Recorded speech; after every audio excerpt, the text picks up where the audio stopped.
Сәлеметсіздер ме, құрметті әріптестер? Менің бүгінгі алып отырған әдісім алма теру әдісі.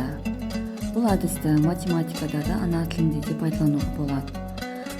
Бұл әдістердің әр алманың артында магнит жабыстырылған, оны тақтаға жабыстырып қоямыз. Содан балалар тақ сан жазылған алмаларды теріп алады. Сосын қалған жұп сан жазылған алмаларды теріс қаратып қараса, артында сөздер жазылған. Сол сөздерді бала оқып шығады. Және бұны математика сабағында артына есептер жазып пайдалануға да болады.